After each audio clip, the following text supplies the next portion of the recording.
States. My first and highest duty as president is to defend our great country and the American people. I swore an oath to uphold the laws of our nation, and that is exactly what I will do. All Americans were rightly sickened and revolted by the brutal death of George Floyd. My administration is fully committed that for George and his family, justice will be served. He will not have died in vain. But we cannot allow the righteous cries of peaceful protesters to be drowned out by an angry mob. The biggest victims of the rioting are peace-loving citizens in our poorest communities. And as their president, I will fight to keep them safe. I will fight to protect you. I am your president of law and order and an ally of all peaceful protesters. But in recent days, our nation has been gripped by professional anarchists, violent mobs, arsonists, looters, criminals, rioters, Antifa, and others. A number of state and local governments have failed to take necessary action to safeguard their residents. Innocent people have been savagely beaten, like the young man in Dallas, Texas, who was left dying on the street, or the woman in upstate New York viciously attacked by dangerous thugs. Small business owners have seen their dreams utterly destroyed. New York's finest have been hit in the face with bricks. Brave nurses who have battled the virus are afraid to leave their homes. A police precinct has been overrun. Here in the nation's capital, the Lincoln Memorial and the World War II Memorial have been vandalized.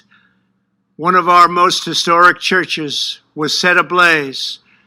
A federal officer in California, an African-American enforcement hero, was shot and killed. These are not acts of peaceful protest. These are acts of domestic terror. The destruction of innocent life and the spilling of innocent blood is an offense to humanity and a crime against God. America needs creation, not destruction. Cooperation, not contempt. Security, not anarchy. Healing, not hatred. Justice, not chaos. This is our mission, and we will succeed. 100%, we will succeed. Our country always wins. That is why I am taking immediate presidential action to stop the violence and restore security and safety in America. I am mobilizing all available federal resources, civilian and military, to stop the rioting and looting, to end the destruction and arson, and to protect the rights of law-abiding Americans, including your Second Amendment rights. Therefore, the following measures are going into effect immediately. First, we are ending the riots and lawlessness that has spread throughout our country. We will end it now. Today, I have strongly recommended to every governor to deploy the National Guard in sufficient numbers that we dominate the streets. Mayors and governors must establish an overwhelming law enforcement presence until the violence has been quelled. If a city or state refuses to take the actions that are necessary to defend the life and property of their residents, then I will deploy the United States military and quickly solve the problem for them. I am also taking swift and decisive action to protect our great capital, Washington, D.C. What happened in this city last night was a total disgrace. As we speak, I am dispatching thousands and thousands of heavily armed soldiers, military personnel, and law enforcement officers to stop the rioting, looting, vandalism, assaults, and the wanton destruction of property. We are putting everybody on warning. Our 7 o'clock curfew will be strictly enforced.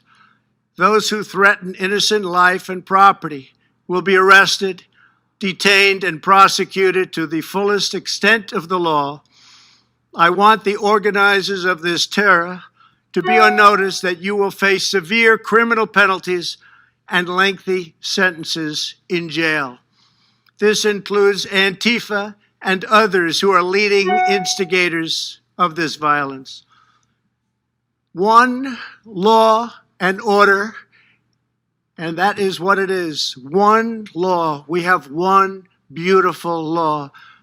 And once that is restored and fully restored, we will help you, we will help your business, and we will help your family. America is founded upon the rule of law. It is the foundation of our prosperity, our freedom, and our very way of life. But where there is no law, there is no opportunity. Where there is no justice, there is no liberty. Where there is no safety, there is no future. We must never give in to anger or hatred. If malice or violence reigns, then none of us is free. I take these actions today with firm resolve and with a true and passionate love for our country. By far, our greatest days lie ahead. Thank you very much. And now I'm going to pay my respects to a very, very special place. Thank you very much.